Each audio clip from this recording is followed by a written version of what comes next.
নমস্কার বন্ধুরা, সুষমা কিচেন থেকে সবাইকে স্বাগত জানিয়ে আবার একটা নতুন ভিডিও নিয়েছি। তা শীত পড়েছে, শীতে তো সবারই পিঠে খেতে খুব ভালো লাগে।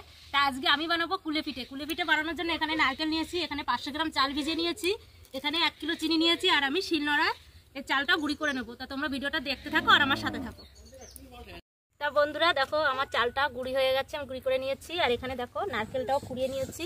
এখন আমি যাব উনুনে, যে আমি নারকেলটা পুলি বানানোর জন্য পুরটা বানিয়ে নেব। দেখো উনুনটা ধরিয়ে দিয়েছি, আজকে নতুন উনুনে রান্না হবে, নতুন উনুনে আজকে পিঠে বানাবো, কুলে পিঠে। তা দেখো উনুনটা ধরিয়ে দিয়েছি, একটু টাইম লাগছে, কাঁচা উনুন, ভিজে উনুন। এখন কড়াইটা বসিয়ে দেবো নারকেলটা ভাজার জন্য। আর এখানে নারকেলে আমি আগে থেকে চিনি দিয়ে একটু নারকেলটা মাখিয়ে রেখে দেবো।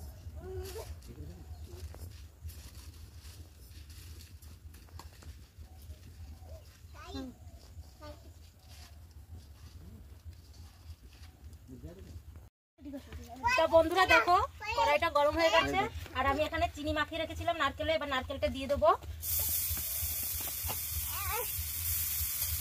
বন্ধুরা আমি কড়াইতে দিয়ে এইভাবে নেড়ে চেড়ে পুরটা বানিয়ে নেব। নারকেলটা ভেজে নেবো এইভাবে, ভালো করে ভেজে পুর বানিয়ে নেবো।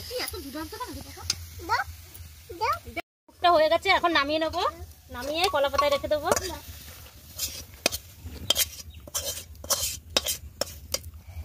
দেখো কত সুন্দর পুর হয়েছে।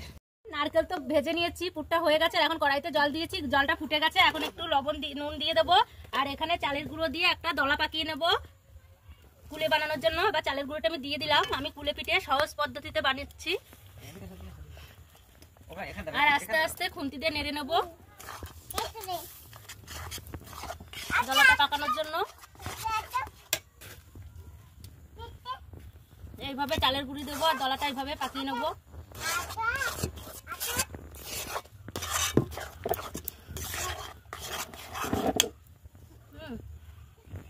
বন্ধুরা আমি কড়াইতে চালের গুঁড়ি সিদ্ধ করে নিয়ে এইভাবে ডো পাকিয়ে এবার মেশিনের ভিতরে নারকেলের পুর দিয়ে আমি কুলেগুলো বানিয়ে নিয়েছি। এইভাবে সব কুলেগুলো বানিয়ে নেব। আর এখানে কড়াইতে রিফাইন তেল দিয়েছি, রিফাইন তেল দিয়ে কুলেগুলো এইভাবে ভেজে নেব। তা তোমাদের ভিডিওটা ভালো লাগলে লাইক কমেন্ট শেয়ার করে দেবেন।